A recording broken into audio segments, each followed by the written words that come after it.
Though, I just had a conversation with the wholesaler this week, and I said to him, because he's trying to sell me a couple houses, I went over there, and now I really honestly want him to go to a house if I don't know what the price is. Like, I'm not going to play a game, and I kind of know them if I've had a relationship with them before and how much I could kind of push them. But I got over to the house, and he's quoting me a comp that was my comp like 4 months ago, and I said, dude, that was a different market. That market doesn't exist anymore. So you can't sell it. I said, you guys really have to have the foresight to know that, what my end game is going to be. Because if I lose on a house, I'm never working with you again, number one. And number two, you have to really explain that to the seller in the negotiations. Because I think the levels of information that people are at in this time in the market is very different.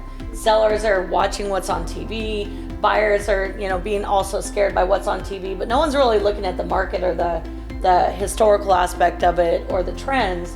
They're definitely looking at, whatever they think is most relevant to them. But I think the level of information, but I'm an investor. I have to be ahead of all that game or I end up losing at the end. So everybody gets paid, like you said, regardless. They're not subject to this having success or not. So when they all get paid, the only loser is going to be me if I haven't planned this right. And so I'm not willing to take that risk, especially when I'm using investors' money. I'm going to give them back their money. So I need to make sure that I'm making a smart move and making a smart purchase. Yeah, definitely. That's just key, because I remember when before the mortgage meltdown. I mean, guys, the difference between the mortgage meltdown that happened in 2008 and the mortgage correction or the real estate correction that we're having now, everything's being impacted, both the sales prices and then the mortgage side of it. But it's not a meltdown. It's just a little increase in rates.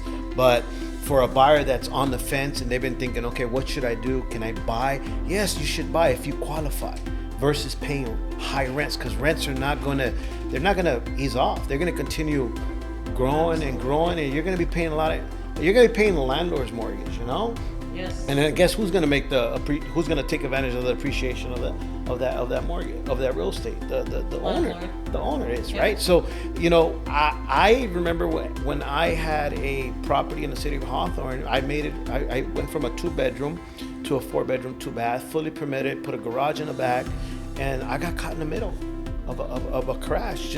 I was in escrow, and the buyer just said, I'm done, I'm out. So that short sale was, that home became a short sale at the end of the day. So the $150,000 I put in that property was wiped out, plus all the mortgage payments I paid on it. Because back then we can go 80-20 all day long, So yeah. Luckily for me, I was able to go back, renegotiate the short sale, sell it to the buyer, and I've been able to refi that buyer, and then that buyer bought more property from us.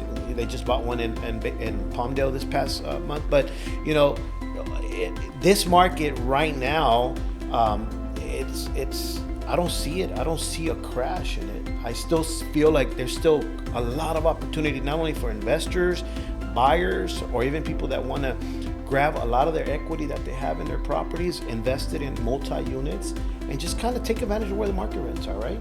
This is a huge time of opportunity.